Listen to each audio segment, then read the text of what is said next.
Hi guys, this is Raghu and welcome back to my channel. September 12న Indian box office వద్ద నువ్వా నేనా అంటూ ఇద్దరు mid range heroes pan Indian సినిమాలతో ఎన్నో అంచనాల మధ్య ప్రేక్షకుల ముందుకు రావడం జరిగింది. అందులో యంగ్ సెన్సేషన్ తేజ సజ్జా, మంచు మనోజ్ మెయిన్ లీడ్స్ లో తెరకెక్కిన గ్రాండియర్ మూవీ మిరాయి, అలాగే బెల్లంకొండ సాయి శ్రీనివాస్ హీరోగా హర్రర్ బ్యాక్ డ్రాప్ లో తెరకెక్కిన కిష్కింధపురి, ఈ రెండు సినిమాలు ప్రేక్షకులను ఏ మేరకు మెప్పించాయి, ఈ రెండింటిలో ఏది బెస్ట్ ఏది వర్స్ట్ అనేది క్లియర్ గా తెలుసుకునే ప్రయత్నం చేద్దాం. అంతకన్నా ముందు నా ఛానల్ ని ఇంకా ఎవరైనా సబ్స్క్రైబ్ చేసుకోకపోతే వెంటనే నా ఛానల్ ని సబ్స్క్రైబ్ చేసుకొని నేను పెట్టే ఇలాంటి మంచి మంచి కంటెంట్ వీడియోస్ మీ దాకా చేరాలంటే పక్కనే ఉన్న బెల్ ఐకాన్ ని కూడా యాక్టివేట్ చేసుకోండి. సో ఇక ఏమాత్రం ఆలస్యం చేయకుండా డైరెక్ట్ గా మ్యాటర్ లోకి వెళ్ళిపోదాం. ముందుగా హనుమాన్ మూవీతో పాన్ ఇండియన్ రేంజ్ లో సూపర్ క్రేజ్ ను సొంతం చేసుకున్న యంగ్ సెన్సేషన్ తేజ సజ్జా కెరియర్ ఆరంభం నుండే సరికొత్త కాన్సెప్ట్లతో తనకంటూ సపరేట్ స్టైల్ తో కెరీర్ లో దూసుకెళ్తుండడం విశేషం. ఈ నేపథ్యంలోనే ప్రస్తుతం మిరాయ్ అనే పవర్ఫుల్ కాన్సెప్ట్ తో మరోసారి ప్రేక్షకుల ముందుకు రావడం జరిగింది. మరి ఈ సినిమాతో పాన్ ఇండియన్ రేంజ్ లో మరోసారి మోత మోగించబోతున్నాడా, అసలు ఆడియన్స్ నుండి రెస్పాన్స్ ఎలా ఉంది అనేది ఇప్పుడు మనం తెలుసుకుందాం. కథలోకి వెళ్తే హీరో వేద ఒక అనాథ. చిన్నప్పుడే ఒక లోక కార్యం కోసం వాళ్ళ అమ్మ భవిష్యత్తును సైతం చూడగలిగే శక్తి ఉన్న అంబిక వేదాను వదిలేస్తుంది. కళింగ యుద్ధం తర్వాత అశోకుడు అంతటి విధ్వంసం మళ్ళీ జరగకూడదని తన జ్ఞానాన్ని 9 గ్రంథాల్లో అమర్చి 9 మంది మహాయోధులకు అప్పగిస్తాడు. వాటిని మహావీరులామ చేజిక్కించుకొని అమరత్వం పొందాలని అనుకుంటాడు. అలా జరగకుండా అతన్ని ఆపే ఆయుధం మిరాయ్. దానికోసం వేద ఏం చేశాడు, అసలు మిరాయ్ అంటే ఏంటి, వేద తన లక్ష్యం వైపు ఎలా అడుగులు వేశాడనేదే మిగిలిన కథ. ఇక సినిమా విషయానికి వస్తే కొన్ని సినిమాలు ఎలా ఉన్నాయో అడగకూడదు, జస్ట్ ఎక్స్పీరియన్స్ చేయాలంతే. మిరాయ్ కూడా అలాంటి సినిమానే. మన పురాణాలు, ఇతిహాసాలు, దేవుళ్ళు, వీటికంటే గొప్ప కథలు ఇంకేమున్నాయి. కార్తికేయ 2లో కృష్ణుడి కంకణానికి దేశం కదిలింది. ఈసారి రాముడి కోదండానికి పూనకాలు ఖాయం. రిలీజ్ కి ముందే కథ ఆల్రెడీ చెప్పేశారు. సినిమా చూసిన తర్వాత అద్భుతం అనిపించింది. కళింగ యుద్ధం తర్వాత అశోకుడు మళ్ళీ అంతటి విధ్వంసం జరగకూడదని తన జ్ఞానాన్ని 9 గ్రంథాల్లో నిక్షిప్తం చేసి 9 మంది మహాయోధులకు అప్పగిస్తాడు. దాన్ని విలన్ చేజిక్కించుకొని అమరత్వం పొందాలనుకుంటాడు.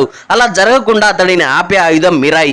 ఇలా కథకు మొదటి సీన్ నుండే స్టిక్ అయి ఉన్నాడు డైరెక్టర్ కార్తిక్. మెయిన్ గా శ్రీరాముడి క్యామియో కూడా ఈ సినిమాకు బాగా హెల్ప్ అయింది. ఫస్ట్ హాఫ్ అంతా హీరో తన గమ్యం తెలుసుకునేంత వరకు కథ కాస్త సరదాగా స్లోగా సాగుతుంది. ఎప్పుడైతే హీరో అడుగు లక్ష్యం వైపు పడుతుందో అక్కడి నుంచి సినిమా ఆగలేదు.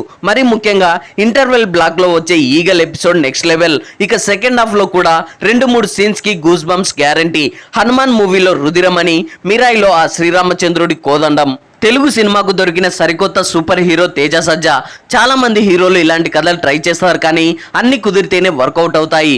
అప్పుడు హనుమాన్, ఇప్పుడు మిరాయ్, ఈ రెండు కూడా తేజకు బాగా కుదిరాయనే చెప్పాలి. మన దగ్గర రాముడు అంటే కేవలం పేరు కాదు, కోట్లాది మంది కొలిచే దైవం, నడిపించే ధైర్యం. మిరాయిలో దాన్ని బాగా చూపించారు. ఒక విధంగా నార్త్ ఆడియన్స్ కి మరింత చేరువయ్యే కాన్సెప్ట్ అనే చెప్పాలి.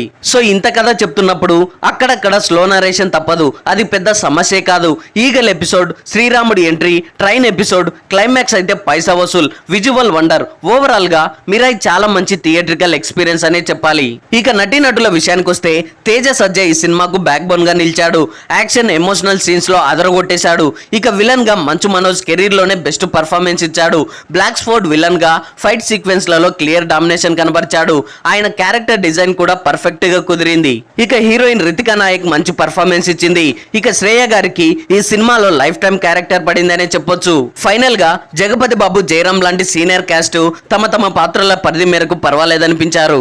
ఇక టెక్నికల్ గా చూస్తే మ్యూజిక్, ఎడిటింగ్, సినిమాటోగ్రఫీ అన్ని పర్ఫెక్ట్ గా కుదిరాయి. ఇక ఫైనల్ గా డైరెక్టర్ కార్తిక్ ఘట్టమనేని ఎక్కడ పోగొట్టుకున్నాడో అక్కడే వెతుక్కోవాలి అంటారు. ఇది వరకు ఆయన చేసిన చాలా సినిమాలు మంచి కాన్సెప్ట్లే అయినప్పటికీ ఎక్కడ తేడా వచ్చిందో తెలీదు. బట్ ఇప్పుడు మాత్రం ఇచ్చి పడేశాడనే చెప్పాలి. ఇటు డైరెక్టర్ గానే కాకుండా సినిమాటోగ్రఫర్ గాను తన సత్తా మరోసారి నిరూపించుకున్నాడు. సో ఓవరాల్ గా Mirai movie technical brilliance with devotional touch. పెద్దలు, పిల్లలు అందరు కలిసి చూడదగ్గ మంచి సినిమా. ఎవ్వరూ మిస్ కావద్దు.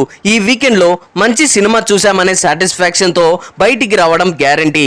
సో ఇక నెక్స్ట్ రాక్షసుడు సినిమాతో మంచి కంబ్యాక్ ఇచ్చిన బెల్లంకొండ సాయి శ్రీనివాస్ మళ్ళీ భైరవం సినిమాతో ఫ్లాప్ టాక్ లో పడగా ఈసారి ఎలాగైనా మంచి హిట్ కొట్టాలనే లక్ష్యంతో చావు కబురు చల్లగా ఫేమ్ కౌశిక్ దర్శకత్వంలో హర్రర్ థ్రిల్లర్ గా తెరకెక్కిన కిష్కింధపురి సినిమాతో మరోసారి ప్రేక్షకుల ప్రేక్షకుల ముందుకు రావడం జరిగింది. ట్రైలర్ తోనే మంచి అంచనాలు క్రియేట్ చేసిన ఈ సినిమా ప్రేక్షకులను ఏ మేరకు మెప్పించింది, ఆ అంచనాలను అందుకోగలిగిందా లేదా అనేది ఇప్పుడు మనం తెలుసుకుందాం. కథలోకి వెళ్తే 1989 లో సువర్ణమయ అనే రేడియో స్టేషన్ లో ఉద్యోగులందరూ ఒకేసారి చాలా దారుణంగా చనిపోతారు.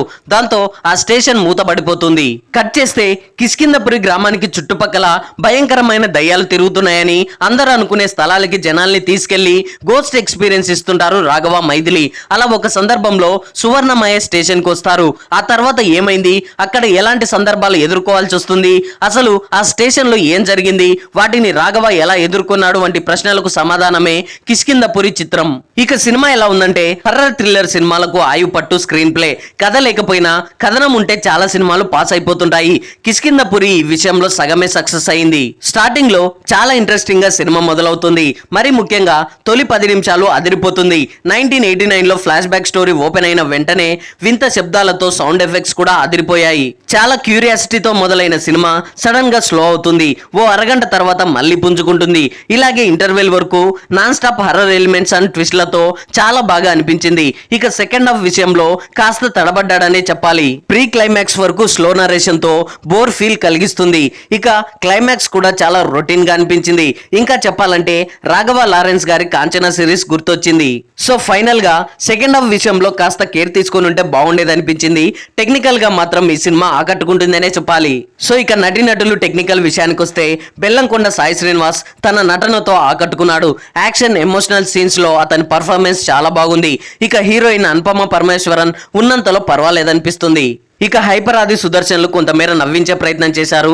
శ్రీకాంత్ అయ్యంగార్, భద్రం ఇలా మిగిలిన అందరూ తమ తమ పాత్రల మేరకు పర్వాలేదనిపించారు. ఇక టెక్నికల్ గా చేతన్ భరద్వాజ్ అందించిన బ్యాక్గ్రౌండ్ స్కోర్ ఈ సినిమాకి ప్లస్. హర్రర్ సీన్స్ లలో బీజిఎం తోనే భయాన్ని డబుల్ చేశాడనే చెప్పొచ్చు. ఇక సినిమాటోగ్రఫీ, ఎడిటింగ్ చాలా బాగుంది. ఫైనల్ గా డైరెక్టర్ కౌశిక్ ఫస్ట్ హాఫ్ వరకు బాగానే డీల్ చేసినప్పటికీ సెకండ్ హాఫ్ లో మాత్రం చేతులు ఎత్తేసాడనిపించింది. ట్విస్ట్లు బాగున్నా కథనం అంతగా ఆకట్టుకోలేదనే చెప్పొచ్చు. సో ఓవరాల్ గా సినిమా అయితే మరీ తీసేయడానికి లేదు. హర్రర్ ఎలిమెంట్స్ అయితే పుష్కలంగా ఉన్నందున ఈ వీకెండ్ లో మంచి టైం పాస్ మూవీ. మరీ ఎక్స్పెక్టేషన్స్ పెట్టుకోకుండా ఫ్యామిలీతో కలిసి చక్కగా ఒకసారి చూసి ఎంజాయ్ చేయొచ్చు. సో ఇలా భారీ అంచనాల మధ్య విడుదలైన మిరాయ్ వర్సెస్ కిష్కింధపురి సినిమాల్లో ఒకటేమో డివోషనల్ యాక్షన్ డ్రామా, ఇంకొకటేమో హర్రర్ థ్రిల్లర్. ఒకదాంతో ఒకటి సంబంధం లేని సబ్జెక్ట్స్, దేనికదే ప్రత్యేకమైనప్పటికీ ప్రేక్షకులను ఎంగేజ్ చేయడంలో మాత్రం మిరాయ్ సినిమా గ్రాండ్ సక్సెస్ అయిందనే చెప్పాలి.